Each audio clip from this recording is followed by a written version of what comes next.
اللہ وبرکاتہ۔ الحمدللہ رب العالمین والصلاة والسلام علی رسولہ الکریم وعلی آلہ وصحبہ اجمعین۔ اما بعد فاعوذ باللہ من الشیطان الرجیم، بسم اللہ الرحمن الرحیم۔ لقد کان لکم فی رسول اللہ اسوۃ حسنہ لمن کان یرجو اللہ والیوم الآخر وذکر اللہ کثیرا ولما رأى المؤمنون الأحزاب قالوا هذا ما وعدنا الله ورسوله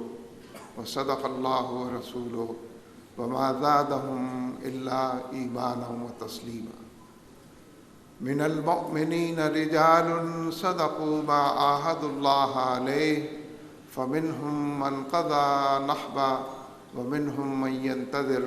وما بدلوا تبديلا۔ صدق اللہ العظیم۔ برادر راشد نسیم صاحب،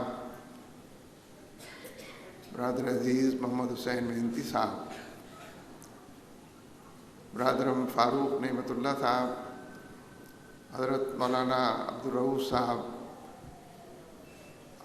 دیگر ذمہ داران جماعت، حاضرین مجلس، میرے بھائیوں، بزرگوں اور دوستوں،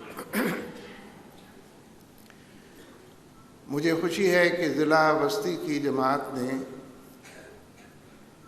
اس تربیت گاہ کا اہتمام کیا ہے۔ چاروں طرف کے حالات میں جو صورتحال نظر آتی ہے، دکھائی دیتی ہے، اس کے باوجود یا اس کے علی الرغم اس طرح کی تربیت گاہوں اور تربیتی نشستوں کا اہتمام یہ جماعت کا عمومی مزاج ہے۔ اس لیے کہ جماعت اصلاً ایک دعوتی اور تربیتی جماعت ہے، مکمل طور پر دین کا فہم حاصل کرنے، اس پر عمل کرنے، اس کے مطابق ایک معاشرے کی تعمیر کرنے، در در پر دستک دے کر دلوں کے دریچے کھولنے کا نام جماعت اسلامی ہے۔ دعوت کے حوالے سے، قرآن و سنت کے حوالے سے، شریعت مطہرہ کے حوالے سے اور اسلامی نظام، اسلامی انقلاب اور حکومت الہیہ کے حوالے سے۔ لہذا بہار ہو کہ خدا لا الہ الا اللہ کا مصداق، یہ کام 12 مہینے جاری رہتا ہے، ہر روز، ہر صبح شام اس کو جاری رہنا چاہیے، اور زندگی کے تمام دائروں، مورچوں، محاذوں پر تربیت اور تزکیے کے یہ عنوانات، تعمیر سیرت اور کردار سازی کے یہ چراغ جلے رہنے چاہیے۔ اسی میں یاد دہانی اور تذکیر کے عنوانات بھی پوشیدہ اور پنہاں ہیں، اور اسی میں غفلت کے پردوں کو اٹھانے اور دل و دماغ کی دنیا میں جو منکرات جگہ پا لیتے ہیں، جال بچھا لیتے ہیں، ان سے نجات پانے کے عنوانات بھی موجود ہیں۔ اس لیے ناگزیر ہے کہ ہر سطح پر اس نوعیت کے اجتماعات اور تربیتی نشستیں منعقد ہوتی رہیں، اور ہر سطح پر اس بات کا اہتمام کیا جاتا رہے کہ ہم اپنے دین کے ساتھ زیادہ رغبت کے ساتھ، زیادہ چاہت کے ساتھ، زیادہ طلب صادق کے ساتھ جڑے رہیں،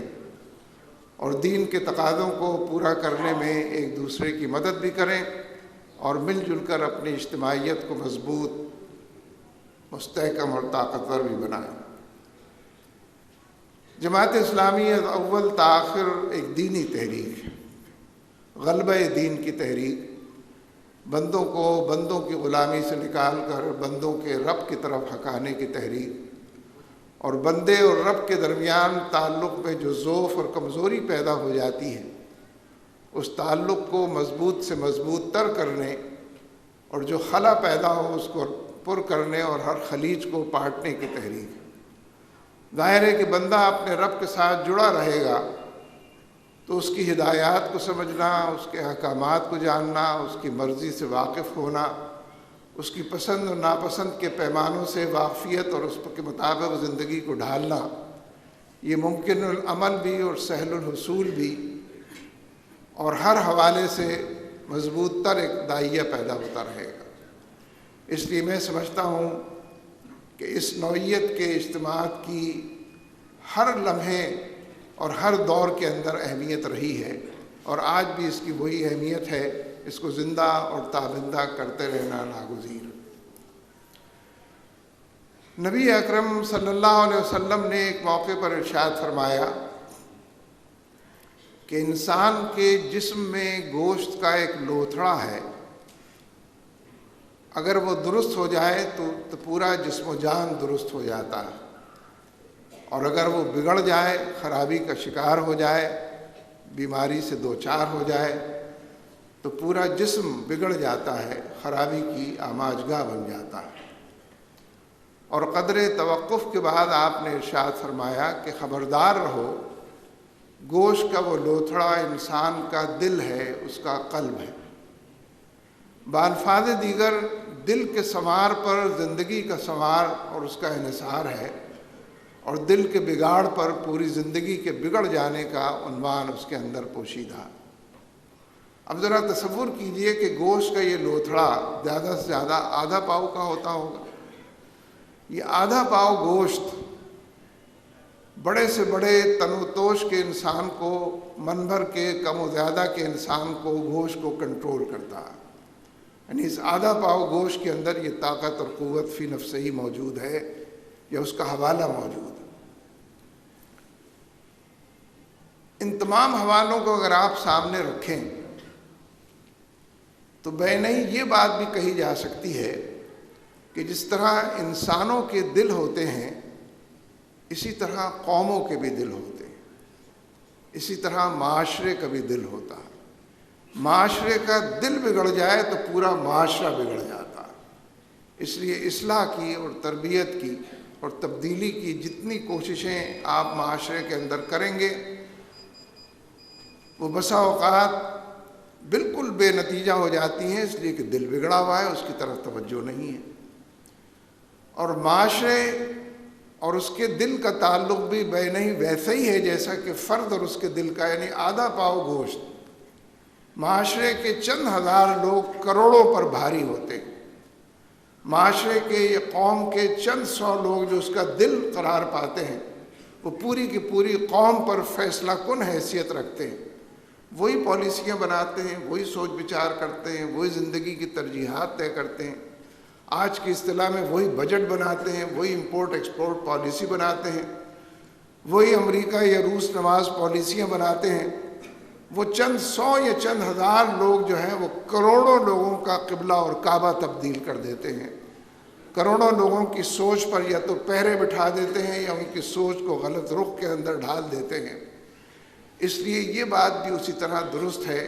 کہ معاشرے کا دل بگڑ جائے یا قوم کا دل بگڑ جائے تو قوم کے سدھارنے میں ممکنات میں سے سب سے بڑا ممکن یہی ہے کہ دل کو سنوارا اور سدھارا جائے۔ اگر آج ہی کی اصطلاح میں بات کی جائے تو فی نفسہ ہی آج کے اس معاشرے میں اور ہماری اجتماعیت کے اندر جو دل ہے، فی الحقیقت آج کی اصطلاح میں اس کا نام سیاست ہے۔ اگر سیاست بگڑی ہوئی ہے تو معیشت بگڑ کر رہے گی، تمدن خراب ہو کر رہے گا، تہذیب کے تانے بانے ٹوٹ جائیں گے، زندگی غلط رخ پر چل پڑے گی۔ اس لیے فیصلے تو سارے سیاسی ہیں، کوئی غیر سیاسی فیصلہ اثر انداز نہیں ہوتا۔ سیاسی فیصلے،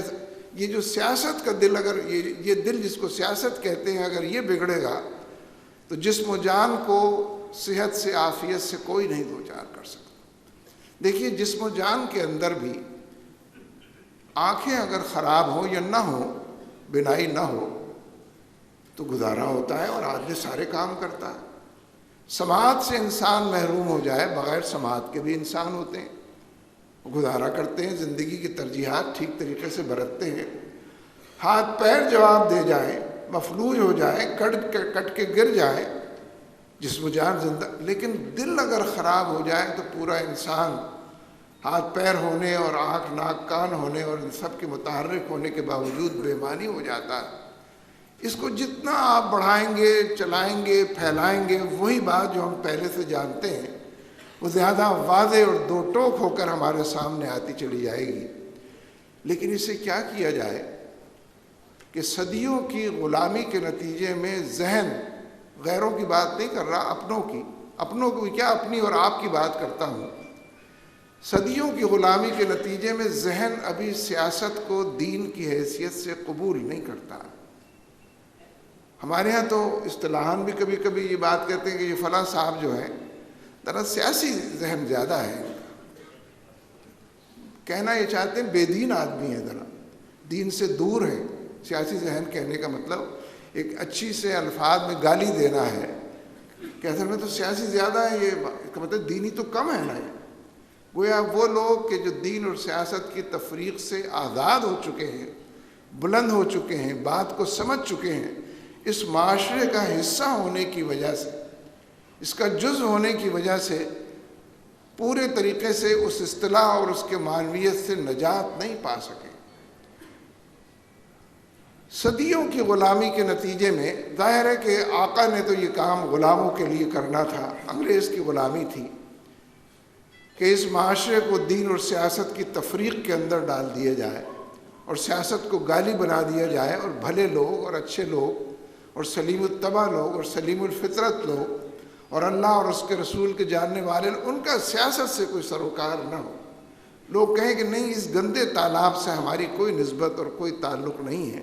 وہ اللہ رسول کی بات کریں، کوئی منبر و محراب کی بات کرے، اور منبر و محراب سے تو سیاست کی بالکل ہی بات نہ کریں، اس لیے کہ منبر و محراب کا جو تقدس ہے، جو اس کا احترام ہے، اس کو آپ پامال کریں گے اگر سیاست کی بات کریں۔ لہذا یہ جو بائیفرکیشن ہے، جو دین اور سیاست کی دوئی ہے، اس نے جو فساد معاشرے کے اندر پیدا کیا کہ بھلے لوگوں کا کام، نیک صورت اور نیک سیرت لوگوں کا کام سیاست کرنا نہیں ہے، اور بدقماش لوگ اور گئے گزرے لوگ اور چور اور لٹیرے لوگ اور نہایت کرپٹ اور مفسد لوگ، سیاست ان کا کام ہے، ان کو کرنے دیا جائے۔ ہم اپنے دائرے کے اندر اللہ رسول قال اللہ قال رسول اللہ کرتے رہیں گے، اور وہ اپنے دائرے میں کھل کھیل کر جو چاہیں گے کریں گے۔ صرف وعظ اور تلقین سے ان کو کبھی کبھار یہ بتایا جاتا رہے کہ ان کو کیا نہیں کرنا چاہیے، کیا کرنا۔ یہ وہ پورا منظر نامہ ہے جس سے ہم ابھی تک نجات نہیں پا سکے، اور اس سے نجات پائے بغیر مولانا سید ابو الاعلیٰ مودودی رحمہ اللہ نے بالکل ابتدا ہی سے اس مسئلے پر بات کی۔ ابتدائی جو ان کا لٹریچر آپ دیکھیں گے، کتابیں ان کی پڑھیں گے یا ان کی تقریریں جو چھپ چکی ہیں ابتدائی دور کی، ان کو آپ دیکھیں گے، یعنی ایک چھوٹا سا پمفلٹ ہے جماعت اسلامی کی دعوت کے نام سے، جو مولانا مودودی کی ایک تقریر ہے جماعت اسلامی کی دعوت پر، چھوٹا سا پمفلٹ، اور اس وقت کے حالات کے تناظر میں دیکھیں، میرا خیال ہے کوئی 65 سال پہلے کی تقریر ہوگی کم از کم، یا اس کے بھی پہلے کی۔ اس میں نیشنلزم کے بارے میں، کیپٹلزم کے بارے میں، کمیونزم کے بارے میں، سیکولرزم کے بارے میں تفصیل تو اس میں آ نہیں سکتی، چھوٹا سا پمفلٹ ہے، لیکن اس کا تعارف پوری طرح موجود ہے کہ یہ ازم کیا ہے،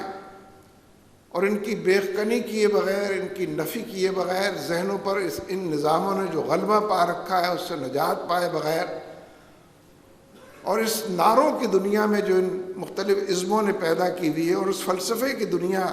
اور اس نظریات کی دنیا سے اپنا دامن کو بچائے بغیر جو نیشنلزم نے اور کمیونزم نے اور کیپٹلزم، ممکن نہیں ہے کہ آپ اسلام کے حوالے سے کوئی مربوط بات کر سکیں، کوئی مستحکم پیرایا اپنا سکیں، اور اسلام کے حوالے سے لوگوں کے ذہنوں کی آبیاری کر سکیں، اور کسی بڑی منزل کی طرف ان کو ہکانے کا کام اور بڑے مقاصد کی آبیاری کا کام کر سکیں۔ یوں انہوں نے جماعت اسلامی کی دعوت پیش کی۔ یعنی مولانا سید ابو الاعلیٰ مودودی رحمہ اللہ بالکل پہلے دن سے دین اور سیاست کے حوالے سے یکسو، یہ ٹھیک ہے کہ وہ وقت بڑا کٹھن تھا، وہ مرحلہ بڑا نازک تھا، اور اس بنیاد پر بڑے اختلافات لوگوں نے پیدا کیے، اور یہ چاہا کہ یہ کام اس طریقے سے نہ ہو۔ اب تو خیر وقت بدل گیا ہے، حالات میں ایک تبدیلی ہے، لیکن تبدیلی کے باوجود جو کچھ ہے وہ بھی میں نے ابتدا میں عرض کیا ہے۔ یعنی ایک پورا مسلمانوں کا ایک ایسا گروہ بھی، ایک ایسے اہل علم کی تعداد بھی موجود تھی کہ جو یہ سمجھتے تھے کہ اسلامی نظام کا مطالبہ کرنا اور یہ دعویٰ کرنا کہ ہم اسلامی نظام لائیں گے، لائیں گے لائیں گے اسلامی نظام لائیں گے، آئے گا آئے گا، یہ نعرے لگتے تھے اسلامی نظام آئے۔ یہ خود توہین صحابہ ہے۔ جو کام صحابہ کرام کر سکتے تھے اور انہوں نے ہی کیا تھا، کسی اور کا یہ دعویٰ لے کر اٹھنا، یہ خود توہین صحابہ ہے۔ وقت گزرنے کے ساتھ، حالات بدلنے کے ساتھ چیزوں نے اپنا رخ بھی تبدیل کیا ہے، لیکن ابھی تک پوری طرح تبدیل نہیں ہوا۔ یہ جو معاشرے کے اوپر ہمیں گلہ ہے کہ ظالم برسر اقتدار ہیں اور جاگیرداروں نے ڈیرے ڈالے ہیں اور سرمایہ داروں کے ہاتھ کی مٹھیاں بند ہیں، سارے مسائل ان کے پاس ہیں، تو یہ گلہ کرنے سے پہلے جب بھی آپ حالات کا تجزیہ کریں گے تو یہ بات بالکل درست اور صحیح پائیں گے۔ اس حوالے سے اپنے آپ کو کہیں نہ کہیں کسی کٹہرے میں کھڑا پائیں گے کہ اس حوالے سے جو کام ہمیں جس پیمانے پر، جس پیرائے میں کرنا چاہیے۔ ویسے بات آئی گئی ہے تو عرض کی دیتا ہوں، دیکھیے ہو سکتا ہے کہ میں اور آپ اس بات کو بہت اچھے طریقے سے بیان نہ کر سکیں، لوگوں کو ذہنوں کی گرہیں کھول نہ سکیں، لیکن لٹریچر تو موجود ہے، اس کو اثر نو چھاپا بھی جاتا ہے، دور دور تک پھیلایا اور بانٹا بھی جاتا ہے، لیکن اس لٹریچر کا بڑے پیمانے پر پھیلنا اور پہنچنا اور وقت کے سوالات اور اعتراضات کو رفع کرنے اور جواب دینے کہ جتنے ذرائع ہو سکتے ہیں ان کو استعمال کرنا اور کوشش کرنا، ظاہر ہے یہ ایسا کام ہے کہ جو دعوت کے دائرے کے اندر مطلوب ہے، ممکن ہے اور سہل الحصول بھی ہے کہ اس کے اوپر عمل کیا جا سکے اور اس کو حاصل کیا جا سکے۔ اس حوالے سے ایک بڑی اور بنیادی بات تو یہ واضح اور نمایاں ہے کہ جماعت اسلامی اگر اول تا آخر ایک دینی تحریک ہے تو بدرجہ اولا یہ ایک علمی اور تعلیمی تحریک بھی ہے، اور علم اور تعلم سے جس قدر تعلق کمزور ہوگا اتنا ہی جماعت اسلامی کے ساتھ بھی تعلق کمزور ہوگا۔ اس لیے تعلیم کا اور جو علم کا پیرایا ہے اور جو اس کا ریفرنس ہے اس کو مضبوط سے مضبوط تر بنانا جو ہے وہ پیش نظر ہے۔ ظاہر ہے کہ فرد کے اندر بھی اور افراد پر مشتمل جماعت اور اجتماعیت کے اندر بھی مطالعے کا عمومی رجحان اور ذوق شوق ہونا ضروری ہے۔ مجھے آپ سے یہ بات کہنے میں کوئی تکلف نہیں ہے، میرا تاثر یہ ہے کہ کتاب کے ساتھ ہمارا تعلق وقت گزرنے کے ساتھ کمزور ہوتا جا رہا ہے۔ رسائل لوگ پڑھ لیتے ہیں، اخبارات کی دنیا میں ضرور کچھ نہ کچھ وقت گزارتے ہیں، چینلز کے سامنے گھنٹہ ڈیڑھ گھنٹے 2 گھنٹے ضرور بیٹھ لیتے ہیں، لیکن جسے کتاب کہتے ہیں اس کے ساتھ تعلق میں ایک ضعف، کمزوری، ایک جھول، ایک ڈھیل ہے کہ جو پیدا ہو رہی ہے، اور یہ چاہے میرے اندر پیدا ہو یا آپ میں پیدا ہو، بات ایک ہی ہے۔ یہ ضعف جو ہے یہ پوری جماعت کو، اس کی کارکردگی کو، اس کی اجتماعیت کو ضعف کے حوالے کرنے اور کمزور کرنے کے مترادف ہے۔ یعنی یہ ٹھیک ہے، آپ سب اس بات کو جانتے ہیں، میں صرف دہرا رہا ہوں کہ فی الاصل تو ہر فرد کے اندر پہلے مطالعے کا شوق پیدا ہوتا ہے، اور شوق کا مطلب یہ ہے کہ ہر رتب و یابس آدمی پڑھ جاتا ہے۔ کوئی رسالہ ہاتھ آیا اس کو چٹ کر گیا، وہ اول تا آخر کور ٹو کور اس کو پڑھ لیا، لیکن پڑھتے پڑھتے یہ شوق ایک ذوق کے اندر ڈھل جاتا ہے کہ آدمی کوئی رسالہ اٹھاتا ہے، کوئی کتاب اٹھاتا ہے، ورق گردانی کرتا ہے، الٹ پلٹ کر دیکھتا ہے، اکا دکا کچھ فہرست دیکھ کر اسے اندازہ ہو جاتا ہے کہ میرے کام کی چیز ہے یا نہیں، اور اٹھا کر طاق نسیاں کی زینت بنا دیتا ہے۔ ان دونوں مراحل سے گزر کر جب یہ مطالعے کا ذوق ہو جائے تو میں آپ سے یہ درخواست کرنے چلا ہوں، کارکن سارے یہاں پر تشریف فرما ہے، عمر کے جس مرحلے اور عمر کے جس حصے سے آپ گزر رہے ہیں اور ذمہ داریوں کا جو بوجھ کم یا زیادہ آپ کے کاندھوں کے اوپر موجود ہے، اس سب کے علی الرغم تربیت گاہیں تو ہوتی رہیں گی، لیکن علم سماعی کی جو اپنی اہمیت ہے اس کی نفی کوئی بھی نہیں کرے گا، لیکن ان تربیت گاہوں کے نتیجے میں اور ان گفتگوؤں کے نتیجے میں ہر شخص کو یہ معلوم ہونا چاہیے کہ اس کا نصاب مطالعہ کیا ہے۔ ایک نصاب مطالعہ سے عمر کے ان مرحلوں کے اندر لوگ پھر خود اپنا نصاب مطالعہ بناتے ہیں۔ مجھے قرآن روز پڑھنا ہے، کون سی تفسیر پیش نظر ہے، تفہیم الاحادیث میں نے کتنی پڑھی ہے نہیں پڑھی ہے، سیرت پر کوئی کتاب، ربیع الاول بھی آ رہا ہے، چلو ذرا تازہ بھی ہو جائیں گی چیزیں، مجھے پڑھنا چاہیے۔ اور یہ بات اس کے آگے کی بھی ہے، عبادات کے اندر، معاملات کے اندر، اذکار اور دعاؤں کے حوالے سے بھی آدمی کا ایک نصاب ہونا چاہیے کہ یہ اس تک مجھے ضرور پہنچنا ہے۔ نبی اکرم صلی اللہ علیہ وسلم صبح کی فجر کی نماز کے لیے گھر سے تشریف لے گئے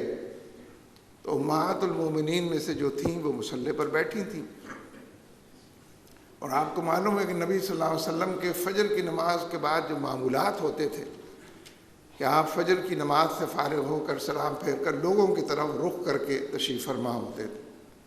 پھر کسی کو کوئی پوچھنا ہو، کچھ بتانا ہو، کوئی مسافر آیا ہو اس سے ملنا ہو، کوئی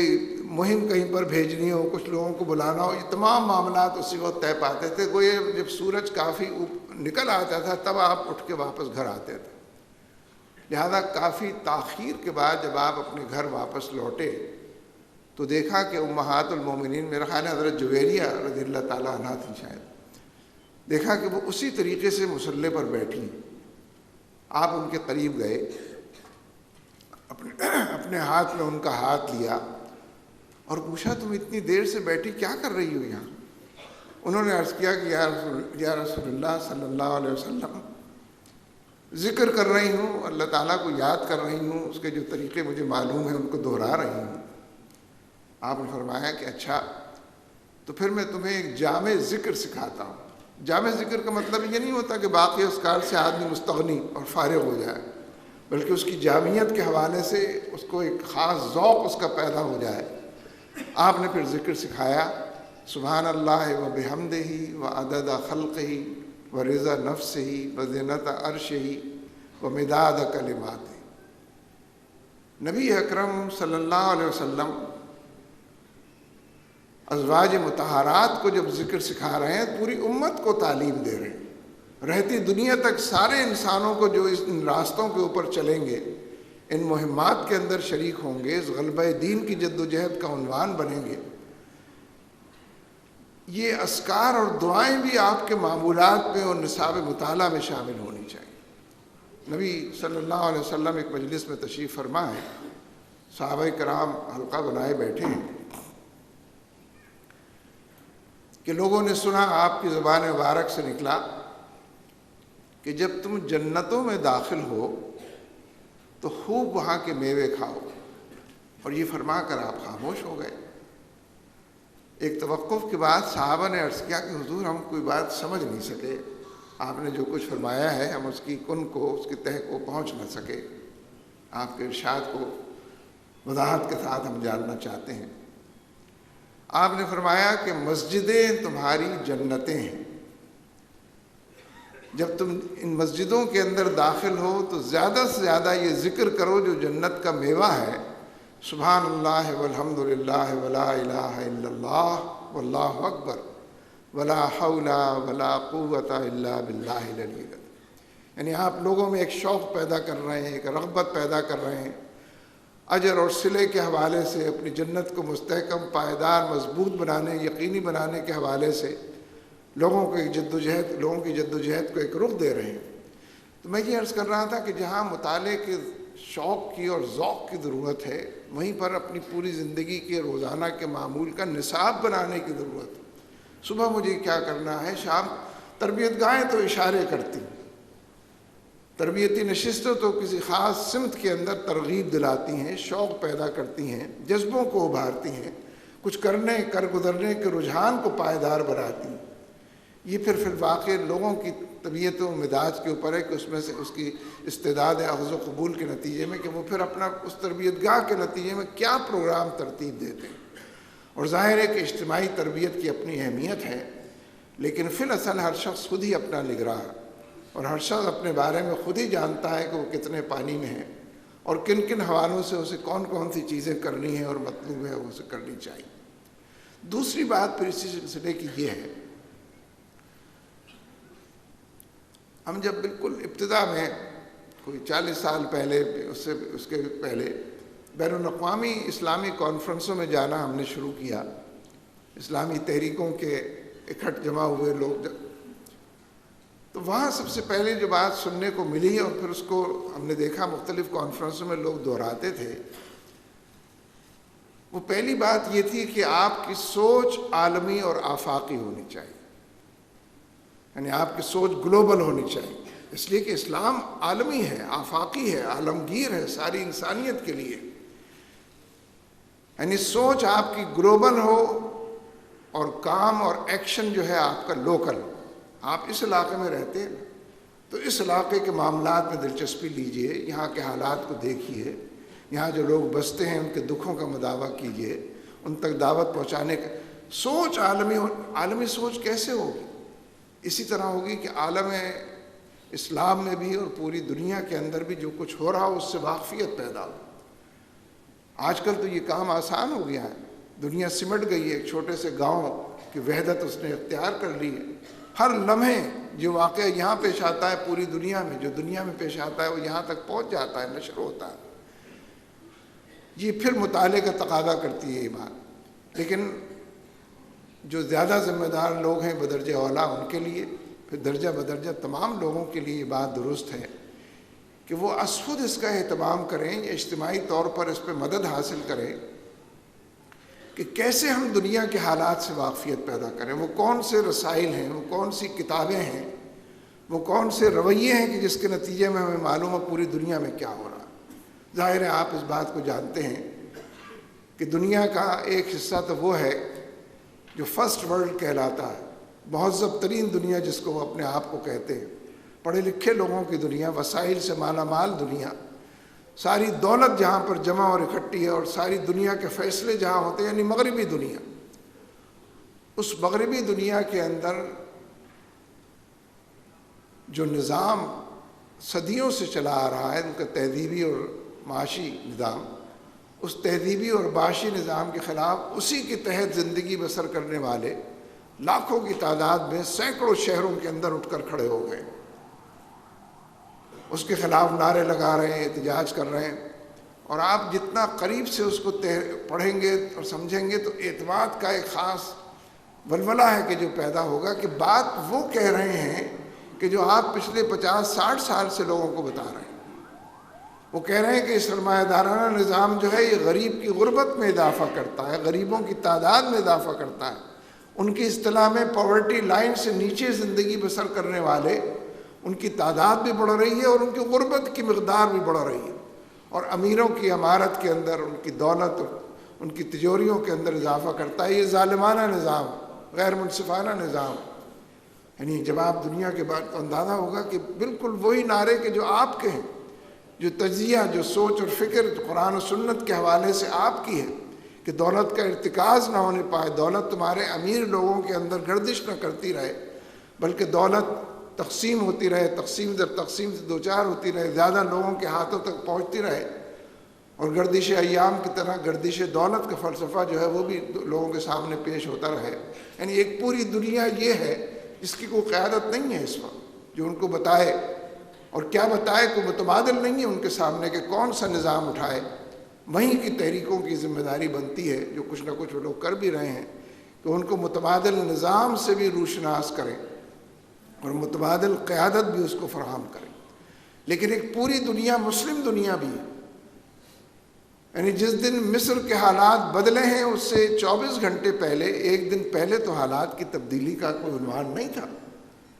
یہ جو لوگ کہتے ہیں نا حالات بہت خراب ہیں، کہیں کا بھی ذکر کریں، حالات اتنے خراب ہیں صاحب کچھ ہو ہی نہیں سکتا۔ دیکھیے یہ ہونا نہ ہونا یہ میرا اور آپ کا کام ہے ہی نہیں، صرف یہ میرے اور آپ کے رب کا کام۔ جب ہم یہ کہتے ہیں کچھ ہو نہیں سکتا تو اللہ تبارک و تعالیٰ کی کچھ صلاحیت، صفات کی نفی کر رہے ہوتے ہیں۔ یعنی ہم کیا کہہ رہے ہیں؟ بھئی میرا کام اپنے حصے کا کام کرنا ہے، پھر اس کی مشیت فیصلہ کرے گی، اس کے توفیق اور فضل شامل حال ہوگا۔ تیونس کے اندر جب تبدیلی آئی ہے تو کسی کو پتا تھا کہ کل یہ تیونس بدل جائے گا؟ ایک آدمی کی خودکشی کی وجہ سے، حالات کی تبدیلی کی وجہ سے، کسی کو بھی نہیں پتا تھا۔ آج پاکستان کے جو حالات ہیں، اگر ہم نے کوئی اتمام حجت کی ہے، اپنے حصے کا کام کیا ہے، تو طمانینت سے سرشار ہونا چاہیے، انشراح صدر کی دولت سے مالا مال ہونا چاہیے، یکسوئی کی دولت کے انبار ہونے چاہیے، اور اس کے نتیجے میں جو فیصلے اللہ تبارک و تعالیٰ کو کرنے، اور وہی جانتا ہے کب کون سے فیصلے کو صادر کر کے انسانیت کے لیے کوئی نیا پیغام دینا ہے۔ اس لیے جو مسلم دنیا کے اندر اتھل پتھل ہے، میں اس موضوع پر بات نہیں کر رہا، نہ اس کی تفصیل میں جانا چاہتا ہوں، لیکن میں تو بات کر رہا تھا کہ آپ کی معلومات کے اندر تھنک گلوبلی، یعنی سوچیں آفاقی نقطۂ نظر سے، عالمی سطح پر، ایکٹ لوکلی، اور کام کریں مقامی سطح پر جہاں کے آپ کارکن ہیں اس کے حالات کے مطابق۔ تو جو معلومات ہونی چاہیے وہ معلومات ہونی چاہیے۔ ٹھیک ہے، ترجمان القرآن بھی معلومات دیتا ہے، آپ کے اپنے رفقا آپ کے درمیان کھڑے ہو کر کوئی بات کرتے ہیں، کوئی ذمہ داری آپ ان کی لگاتے ہیں تو وہ بھی کچھ نہ کچھ معلومات دیتے ہیں، لیکن طلب صادق تو ہونی چاہیے، جستجو کی کیفیت تو ہونی چاہیے، کوئی خلا محسوس کرتے ہوئے اس کو پر کرنے کی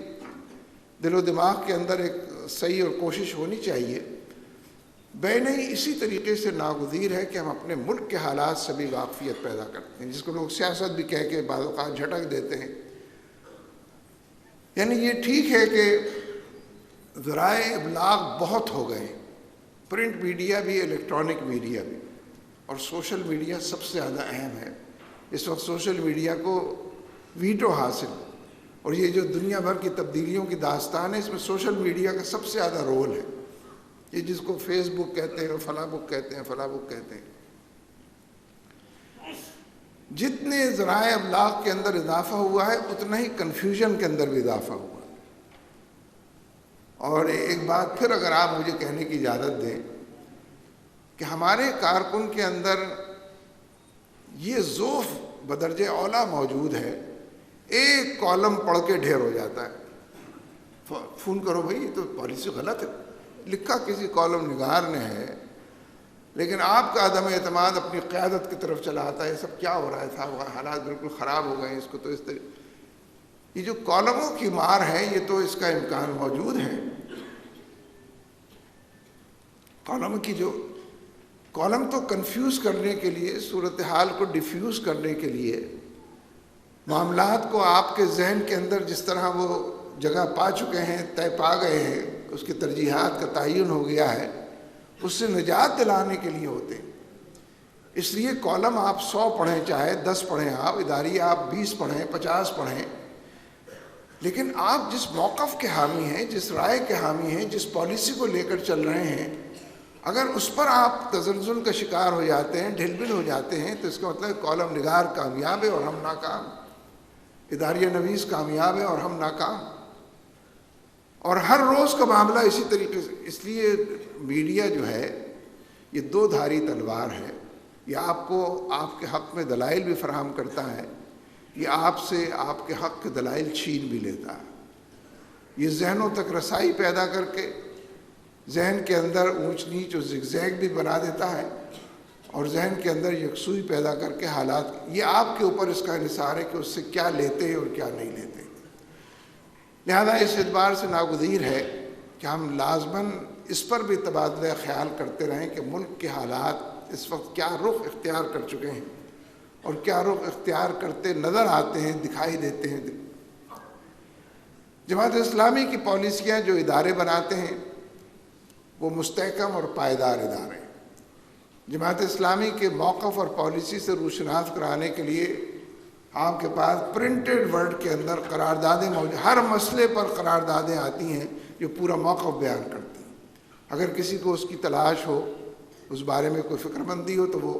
ان رسائل کے اندر اور اخبارات کے اندر من عن چھپتی ہیں کہ جہاں سے آپ ان کو لے گئے، اور وہ پالیسیاں کسی کالم نگاری کے نتیجے میں روز تبدیل بھی نہیں ہوتی۔ لہذا یہ بات تو طے شدہ امر کے طور پر ہمیں سمجھنی چاہیے اور دوسروں تک پہنچانی چاہیے کہ جب کسی معاشرے میں انتخابات ہوتے ہیں، ہمارے یہاں بھی جب 2008 کے فروری میں انتخابات ہوئے تھے تو بدرجہ اولا لوگوں نے یہ محسوس کیا تھا کہ اب ایک نیا انتخابی کلچر اور سیاسی کلچر معاشرے کے اندر پیدا ہو۔ اور آپ کو یاد ہوگا کہ جن لوگوں نے انتخابات جیتے تھے، کامیابی حاصل کی تھی، انہوں نے بھی 2 باتوں کا بہت واضح طور پر اعلان کیا تھا۔ پہلی بات انہوں نے یہ کہی تھی کہ پرویز مشرف اور اس کی پالیسیوں کو عوام نے مسترد کر دیا۔ لوگوں نے اس پر بھی خوشی منائی کہ ہم نے ووٹ بھی دیے، تمہیں منتخب بھی کیا، اور تم نے بالکل ٹھیک سمجھا کہ ہم نے پرویز مشرف کو اور اس کی پالیسیوں کو مسترد کر دیا۔ دوسری بات انہوں نے یہ کہی تھی کہ ہم مفاہمت کی، ریکنسیلیشن کی پالیسی پر عمل کریں گے اور زیادہ سے زیادہ پارٹیاں مل کر حکومت بنائیں گی تاکہ ہم لوگوں کے مسائل حل کر سکیں، ان کے دکھوں کا مداوع کر سکیں اور حالات کو بہتری کی طرف مائل کر سکیں اور آپس کے لیگ پولنگ سے، آپا دھاپی سے نجات پا سکیں۔ لوگوں نے اس کو بھی ویلکم کیا تھا، لیکن 4 سال کم و بیش گزرنے کے بعد کسی سے بھی یہ بات مخفی نہیں ہے کہ نہ پرویز مشرف مسترد ہوا، نہ اس کی پالیسیاں مسترد ہوئی۔ پالیسیوں کا قبلہ اور کعبہ پرویز مشرف ہی ہے، اسی کی طرف دیکھ کر اور اسی کی طے کردہ جس پالیسی کا آپ تذکرہ کریں گے۔ وار آف ٹیرر میں ہم شامل ہوئے تھے، پرویز مشرف نے شامل کیا تھا، آج تک شامل ہے۔ ڈرون حملوں کا آغاز ہوا تھا، زیادہ تیز رفتاری کے ساتھ ڈرون حملے جاری ہیں۔ ملٹری آپریشن اس نے شروع کیا تھا، ملٹری آپریشن ایک جگہ سے دوسری، تیسری، چوتھی، 5ویں جگہ پر وہ جاری ہے، اور بالکل وہی معاملات اور حالات کی خرابی ہے کہ جو پیچھا کر رہی ہے۔ اور جہاں تک مفاہمت کی پالیسی کا تعلق، یعنی آپ کے صوبے کے اندر تو صوبہ سندھ میں مفاہمت کی اس پالیسی کے نتیجے میں دہشت گردوں کو حکومت حوالے کر دی گئی، دہشت گردوں کو حکومت کے اندر شامل کر لیا گیا ہے، اور کہتے ہیں کہ مفاہمت چوروں سے تو نہیں ہوتی، مفاہمت تو ان شہریوں سے ہوتی ہیں جن کے گھروں میں چوری اور ڈاکے پڑتے ہیں، ان سے مفاہمت کی جائے تاکہ لوٹا ہوا مال ان کو واپس دلایا جا سکے۔ اس کے بجائے اگر ٹارگٹ کلرز کے ساتھ اور دہشت گردوں کے ساتھ اور مافیا کے ساتھ مل جل کر حکومت بنائی جائے تو اس کو وہ تو بلیک میل ہی کہلاتی ہے، تو مفاہمت نہیں ہوتی۔ لہذا ان 4 سالوں میں جو کچھ ہوا ہے اس پر بجا طور پر لوگ سراپا احتجاج ہیں، لیکن یہ بات ہمارے ذہن میں رہنی بھی چاہیے، تجربے کے نتیجے میں، حالات سے واقفیت کے نتیجے میں، اور لوگوں تک یہ بات پہنچانی بھی چاہیے کہ جب تک یہ زرداری گیلانی برسر اقتدار ہے، مہنگائی تو بڑھے گی، کوئی دن ایسا نہیں آ سکتا کہ مہنگائی گھٹے۔ یہ لازم و ملزوم ہے، زرداری اور مہنگائی اور گیلانی اور بے روزگاری اور لاقانون، یہ سب چیزیں لازم و ملزوم ہیں۔ جتنے دن یہ رہیں گے اتنی ہی تیزی سے مہنگائی، بے روزگاری اور حالات کی خرابی جو اس میں اضافہ ہوگا۔ کوئی چیز غلط نہیں ہے، 4 سال سے یہی ہوا ہے، اور ہر روز یہ اطلاع مل جاتی ہے کہ اس کی قیمتیں، اس کی اسی لیے ہم نے بھی اگلے جمعے کو پھر سے اپیل کی ہے کہ جتنے بڑے پیمانے پر لوٹ مار کا منصوبہ بنا لیا گیا ہے اور لوگوں کا جینا دوبھر کرنا اور ان کا عرصہ حیات تنگ کرنا اور ان کو دیوار سے لگانے کا نیا عنوان دیا گیا ہے، اس کے خلاف احتجاج بھی کیا جائے، اپنی آواز کو دور تک پہنچایا جائے اور لوگوں کو یہ باور کرایا جائے۔ اور اسی لیے ہم نے رابطہ عوام اور ممبر سازی کی مہم بھی شروع کی تھی کہ لوگوں کو یہ باور کرایا جائے کہ جنہیں تم پچھلے 4-5 الیکشنز کے اندر مسلسل ووٹ دیتے رہے ہو، انہوں نے تم کو کیا دیا؟ تم نے تو ووٹ دیے نا، انہوں نے یہی تحفے دیے، مہنگائی کے، بے روزگاری کے، حالات کی خرابی کے، ٹارگٹ کلنگ کے اور اجتماعی شبخون کے۔ لہذا یا تو اپنے ووٹ دینے کے رویے کو بدلو، ورنہ گلہ نہ کرو، احتجاج نہ کرو کہ حالات خراب ہیں اور حالات بد سے بدتر ہو رہے ہیں اور ہاتھ سے نکلتے چلے جا رہے ہیں۔ لیکن افسوس سے کہنا پڑتا ہے کہ چند اضلاع کے علاوہ پورے ملک میں رابطہ عوام کی یہ مہم اور ممبر سازی کی یہ مہم اس طریقے سے ہم نہیں چلا سکے جو مطلوب تھا۔ حالانکہ سب جگہ سے ایک ہی رپورٹ ہے کہ جہاں جہاں ہم گئے، جن کو ہم نے ممبر بنانے کی بات کی ہے، رابطہ عوام کیا ہے، سب نے ہمارا خیر مقدم کیا ہے، خوشی کا اظہار کیا ہے، خوش آمدید کہا ہے، اچھے الفاظ سے ہم کو یاد کیا ہے، سواگت کیا ہے ہمارا۔ کسی نے پتھر نہیں مارے، کسی نے گالیاں نہیں دی کہ تم کون ہو ہمارے پاس آنے والے، تمہیں کیسے یہ ہمت ہوئی، کوئی ایسی شکایت پورے ملک سے نہیں ملی ہے۔ تو جب لوگ کھلی باہوں کے ساتھ ہمارا استقبال کرنے کو تیار ہوں، بھلے الفاظ کے ساتھ ہمارے ماضی اور حال کو یاد کرنے کو تیار ہوں اور ہر حوالے سے ہمارا خیر مقدم کرنے کو تیار ہوں، اور ہم پھر بھی جو تعداد ہم نے مقرر کی تھی کہ فلاں ضلع میں ہم 50,000 ممبر بنائیں گے، فلاں میں 40,000، ہم اس تعداد کو بھی اگر حاصل نہ کریں تو قصور کس کا نکلے گا؟ میرا خیال ہے میرا ہی نکلے گا، اور تو کسی کا ہو نہیں سکتا قصور۔ یعنی جو ہم طے کریں اس کا پیچھا بھی نہ کر سکیں، اس کا تعاقب بھی نہ کر سکیں۔ اس لیے لوگوں تک یہ باور کرانا کہ جو معاملات و مسائل کی خرابی ہے اس میں تم خود کتنے ذمہ دار ہو. تم نے اپنے ووٹوں کے ذریعے ان لوگوں کو اپنے گردنوں پر سوار کیا ہے اور ان لوگوں کو اپنے کاندھوں پر بٹھایا ہے کہ جو تمہارا خیر نہیں بلکہ برائی چاہتے ہیں اور تمہارے لیے حالات کا اچھا ہونا نہیں بلکہ برے حالات بنانا چاہتے ہیں. یہ وہ حالات ہیں، منظر نامہ ہے. اس میں ظاہر ہے کہ لوگ بات اتحاد کی بھی کرتے ہیں، الیکٹورل الائنس کی بات بھی کرتے ہیں، مفاہمت کی بات بھی کرتے ہیں، MMA کی بات بھی کرتے ہیں. ہم اپنے دانش میں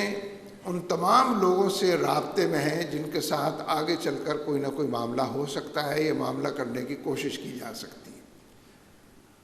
اور جب تک الیکشن کی باقاعدہ کسی تاریخ کا اعلان نہیں ہوتا اور اندازہ نہیں ہوتا کہ کتنے مہینے ہفتوں کے بعد الیکشن ہونے ہیں، اس وقت تک اس سلسلے کو کم و بیش ایسے ہی جاری بھی رہنا ہے. اور ہم یہ سمجھتے ہیں کہ ان تمام آپشنز کو کھلا ہونا چاہیے اور ہمارے لب و لہجے اور گفتگو اور بات چیت پہ بھی اور ملاقاتوں میں بھی اس کی گنجائش رہنی چاہیے کہ الیکشن کی تاریخ کے بعد مناسب پیرائے میں حسب ضرورت جو فیصلے کرنے ہوں وہ کیے جا سکیں. اس لیے کہ یہ بات بھی بالکل واضح ہے کہ کوئی ایک پارٹی بھی ملک کے اندر ایسی نہیں ہے کہ جو تنہا پرواز کے ذریعے، سولو فلائٹ کے ذریعے پورے ملک کے انتخابی ڈھانچے کے اوپر اثر انداز ہو سکتی ہے اور چاروں صوبوں کے اندر کوئی حیثیت بنا سکتی ہے. ہر پارٹی اس کی محتاج ہے کہ وہ مختلف صوبوں میں مختلف پارٹیوں کے ساتھ الیکٹورل الائنس یا انتخابی مفاہمت کرے اور ہر جگہ سیٹ ایڈجسٹمنٹ کے نتیجے میں اپنے حالات کو بہتر بنانے کی کوشش کرے. یہاں میں ایک بات یہ عرض کرتا چلوں، جا بجا یہ بات موضوع بحث بنتی ہے کہ فلاں پارٹی کا تو منشور یہ ہے، ہمارے اس میں بڑا مناسبت کیا ہو سکتی ہے، یا فلاں پارٹی تو ایسے کردار کے لوگوں پر مشتمل ہے اور ان کا تو یہ اور یہ معاملہ رہا ہے اور ماضی قریب اور بعید میں فلاں چیزیں کی ہیں، ان کے ساتھ ہم کیسے چل سکتے ہیں اور کیسے ان سے انتخابی مفاہمت کر سکتے ہیں. دیکھیے، یہ اس کی اگر کوئی مماثلت ہے اور اس کا کوئی جواب دینے کی میں کوئی کوشش کروں تو بالکل مماثلت وہی ہے جو آپ کی اور آپ کے ووٹرز کی ہے. جب آپ لوگوں سے ووٹ مانگنے کے لیے جاتے ہیں تو یہ تو نہیں کہتے کہ حضرات جو لوگ نماز نہیں پڑھتے وہ زحمت نہ فرمائیں ہمیں ووٹ دینے کی. ہمیں بے نمازیوں کا ووٹ نہیں چاہیے ہے، وہ ہمارے پولنگ اسٹیشن کے قریب بھی نہ آئے تو بہت اچھا ہے تاکہ ہماری برکتیں ہمارے پاس ہی رہیں. اور جو بے پردہ خواتین ہیں اور جنہیں بالکل اس کا شرم و حیا کا احساس نہیں، وہ تو بالکل ہی ووٹ دینے نہ آئے ہیں. اور شرابیوں سے تو ہم خود پناہ مانگتے ہیں، ان کے ووٹ کی ہمیں کہتے ہیں کبھی؟ آپ کوئی نہیں کہتے. جو معلوم اور معروف شرابی ہیں وہ بھی اگر ووٹ دینے آئیں تو خیر مقدم کرتے ہیں، الیکٹ سلیکٹ کرتے ہیں، بیٹھنے کے لیے کرسی دیتے ہیں. جو بیگمات تشریف لے آئیں افواہ کی تو ان کو ہم واپس نہیں کر دیتے کہ نہیں، افواہ کی بیگمات کا ووٹ ہمیں نہیں چاہیے، آپ بہت شکریہ، آپ تشریف لائیں تھی، تشریف لے جائیں. نہیں کرتے، آپ سب کے ووٹ لیتے ہیں. بے داڑھی والوں کو بھی لیتے ہیں، بے نمازیوں کے بھی لیتے ہیں، جن کے نظریات معلوم ہیں کہ یہ ہمارے نظریات نہیں ہیں، گئے گزرے لوگ ہیں محلے بستی کے، ان کے بھی ووٹ لیتے ہیں. تو جب آپ انتخابی مفاہمت کرتے ہیں تو بھی تو اپنے منشور اپنے پاس رکھتے ہیں. اور اگر کوئی 3 پارٹیوں میں یا 6 پارٹیوں میں مفاہمت ہو جائے تو وہ ایک نیا منشور بناتی ہیں جس کو کہتے ہیں منیمم ایجنڈا، کم سے کم نکاح. اس پر تو آپ کا اتفاق ہوتا ہے. کسی ایسے منشور پر تو آپ اتفاق نہیں کرتے جس سے آپ کو اختلاف ہو یا جو نظریاتی طور پر آپ سے دور کہیں جا بستا ہو. اس لیے انتخابی مفاہمت منیمم ایجنڈے پر ہوتی ہے، کم سے کم نکاح. اور اس سے ورے جو معاملہ سیٹ ایڈجسٹمنٹ کا ہے، کوئی کسی کو ووٹ نہیں دیتا. ہم اپنے کینڈیڈیٹ کو فلاں جگہ پر بٹھا دیں گے، آپ اپنے کینڈیڈیٹ کو یہاں پر بٹھا دیں. اس کے بعد ہم اپنے ووٹ خود لے کر جیتیں گے، آپ اپنے ووٹ خود لے کر جیتیں. نہ یہ پابندی ہوتی ہے کہ ہم بھی آپ کو ووٹ ڈالیں، نہ ان کی پابندی، نہ کوئی پابندی کی پابندی کرتا ہے. اس لیے ذہنی طور پر اگر آپ دیکھیں تو ایک عمل تو آپ پہلے سے کرتے ہیں ووٹ لینے کا. اگر اسی ووٹ لینے کے عمل کو شرابیوں اور غلط کار لوگوں کے اس عمل کو اگر آپ مفاہمت کا نام دے کر دوسرے دائرے کے اندر بھی استوار کریں تو کوئی بہت زیادہ فرق تو دونوں میں مجھے تو کم از کم نظر نہیں آتا. اور یہ سب کو معلوم ہے کہ کینڈیڈیٹ آپ کا اپنا ہوتا ہے جیسا بھی ہو، اور دوسری پارٹیوں کا کینڈیڈیٹ اپنا ہوتا ہے. وہ اپنے کینڈیڈیٹ کے حق میں 4 آدمیوں کو بٹھانا چاہتے ہیں اور ہم اپنے کینڈیڈیٹ کے حق میں، تاکہ ان کی کامیابی اور فتح جو ہے اس کو یقینی بنایا جا سکے. اور بہرحال یہ بات تو میں نے برسبیل تذکرہ عرض کر دی ہے، لیکن میں نے عرض کیا تھا کہ اس وقت کے حالات میں ہم سب سے رابطے میں ہیں، اور کسی ایک طرف یا دوسری طرف یقینی طور پر ڈھلک جانے کے معاملات نہیں ہیں، اور ہم یہ بھی محسوس کرتے ہیں کہ مختلف پارٹیوں سے جو گفتگو اس وقت ہو سکتی ہے وہ الیکشن کے اعلان کے بعد شاید مشکل ہو جائے گی۔ لہذا اگر کسی کی بارے میں کوئی شکوہ شکایت ہے، کوئی گلہ ہے، کوئی دوریاں ہیں اور یکسوئی کی کمی ہے، تو اس کے بارے میں بھی ہم اس وقت رابطوں میں یہ سارا کام کر رہے ہیں، اور ہمیں امید ہے کہ ملک میں حالانکہ انتخابات کے حوالے سے جتنی تیاری نچلی سطح پر ہماری ہونی چاہیے وہ بالکل ہی مفقود ہے۔ جس طرح کینڈیڈیٹس کو ایکٹیو ہونا چاہیے، جو لوگ مقرر کر دیے گئے ہیں، پارلیمانی بورڈ نے جن کی منظوریاں دے دی ہیں،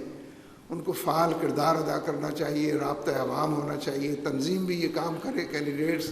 مجوزہ کینڈیڈیٹس بھی یہ کام کریں۔ ظاہر ہے کہ یہ ہم سب کے مختلف سطحوں کے نظم کی ذمہ داری ہے، مرکز بھی ہے، صوبہ بھی ہے، نیچے حلقے کا، ضلع کا جو بھی نظم ہے، ان سب کی ذمہ داری ہے کہ اس بات پر کنسنٹریٹ کر کے، توجہ مرکوز کر کے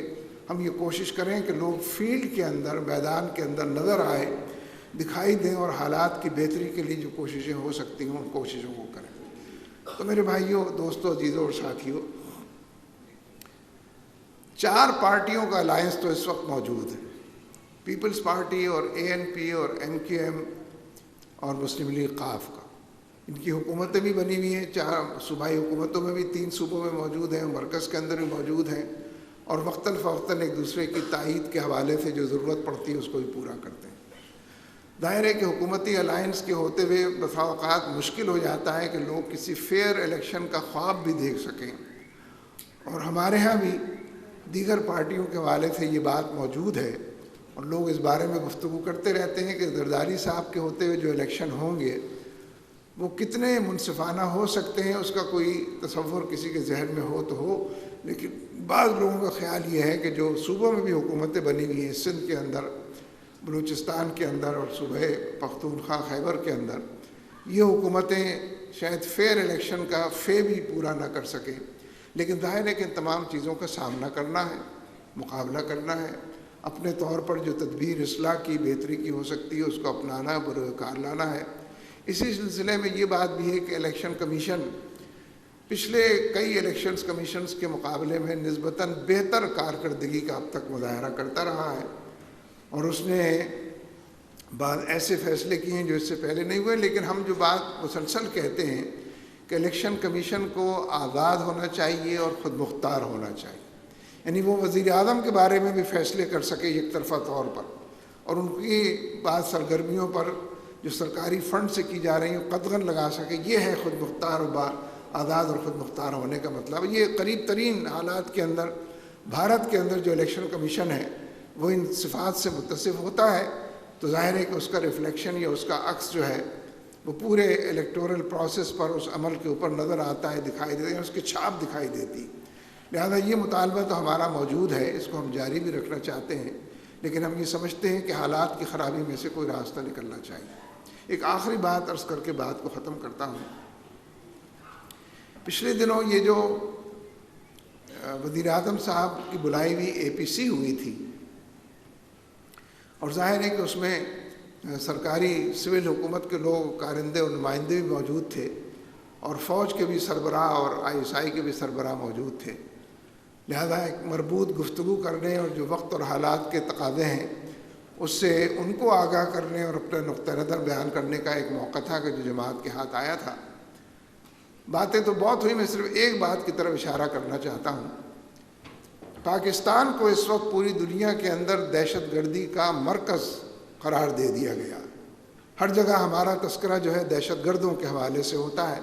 اور ایک ایسی بھیانک تصویر پیش کی جاتی ہے کہ پاکستان کا تو رخ ہی نہیں کرنا چاہیے، وہاں تو جو جاتا ہے اس کو ٹارگٹ کلنگ اس کی ہو جاتی ہے، وغیرہ وغیرہ۔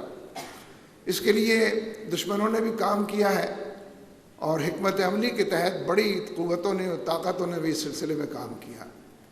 پھر پاکستان کی اس حیثیت کا کوئی انکار نہیں کر پاتا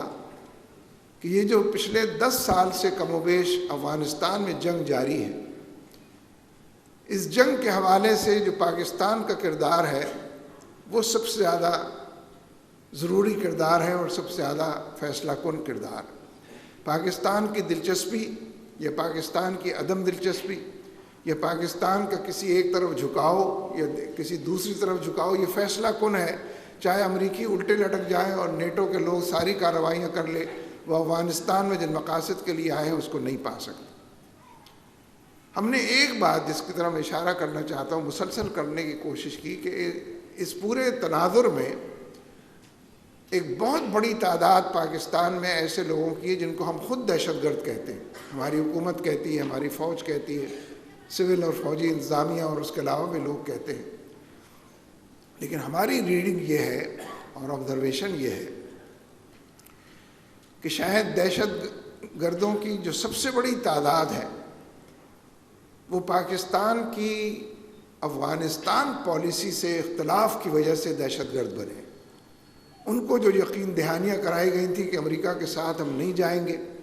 اور امریکہ کی ہاں میں ہاں نہیں ملائیں گے اور اس کی ترجیحات کے مطابق فیصلے نہیں کریں گے، ان یقین دہانیوں کو پورے طریقے سے اس پر عمل نہیں کیا گیا۔ لہذا ہم نے وہاں یہ مطالبہ بھی کیا اور بعد میں قرارداد میں یہ بات شامل بھی ہو گئی کہ ایسے تمام طالبان سے جو ملک کے اندر ہیں اور جن کے بارے میں یہ ہے کہ وہ دہشت گردی کی کارروائیوں میں ملوث ہیں، وہ اصلاً ہمیں پرو امریکہ نہیں دیکھنا چاہتے، محب وطن لوگ ہیں۔ لہذا مذاکرات کی میز بچھنی چاہیے، ڈائیلاگ کی سیاست ہونی چاہیے، جرگوں کا اہتمام ہونا چاہیے، انہیں ون بیک کرنے، واپس لینے، اثر نو اپنا ہمنوا بنانے کی کوشش ہونی چاہیے، اور آرمی کے چیف صاحب یہ کام کریں اور وزیر اعظم صاحب یہ کام کریں۔ اور آپ دونوں کو یہ بات معلوم بھی ہے کہ وہ کون لوگ ہیں، کہاں رہتے ہیں، کہاں بستے ہیں، کیسے رہتے ہیں، کیسے رہا، یہ کوئی انوکھی بات نہیں ہے۔ یہ اور بات ہے کہ دہشت گردوں کا ایک گروپ وہ بھی ہے ہمارے ملک کے اندر جو شمالی اتحاد افغانستان